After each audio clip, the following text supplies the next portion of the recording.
This is just a sample of the audiobook.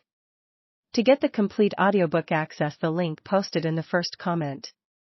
Dispossessed Lives sets out to answer several questions pertaining to enslaved women in the urban Caribbean.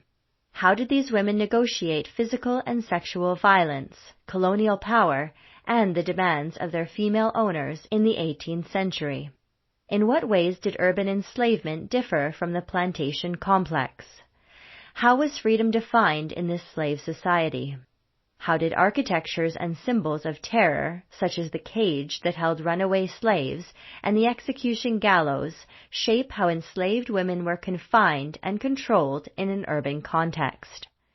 And finally, what do the archival fragments describing enslaved women alternately uncover and refuse to reveal about their racial, gendered, and sexual experiences as enslaved subjects? In answering these questions, this book thematically illustrates the connections between gender, urban space, and enslavement. Chapter 1 follows an enslaved runaway named Jane through the streets of Bridgetown, revealing the precarity of fugitive bodies in urban areas and within colonial discourses in runaway advertisements. Chapters 2 and 3 concentrate on the production of enslaved female sexuality, dialectically connected to white female identities and enslaved prostitution.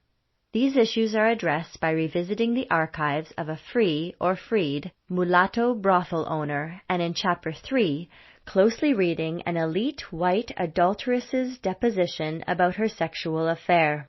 In Chapter 4, Molly, an enslaved woman executed for allegedly attempting to poison a white man, characterizes the construction of enslaved female criminality and the empty terms of guilt and innocence in the Barbados legal system governing slavery, which denied the enslaved the ability to testify in any courts. Executions of the enslaved map the functions of physical urban spaces in rituals of colonial punishments, and the power colonial authorities mobilized to invade enslaved afterlives.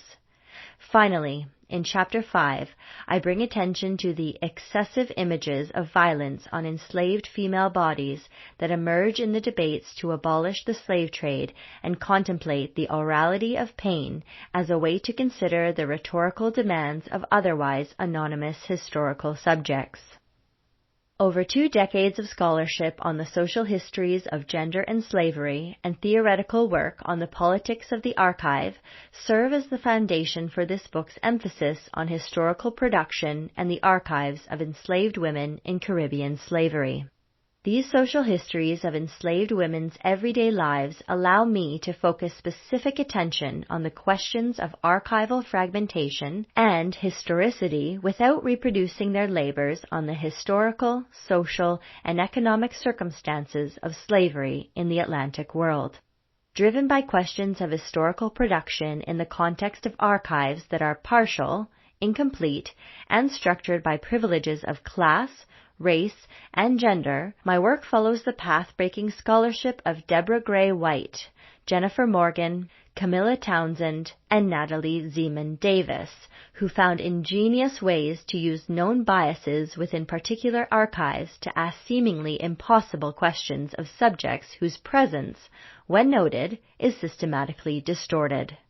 Scholars in the field of colonial slavery and women's history more broadly understand and contend with scant sources from the enslaved perspective, and this is particularly true in the colonial British Caribbean.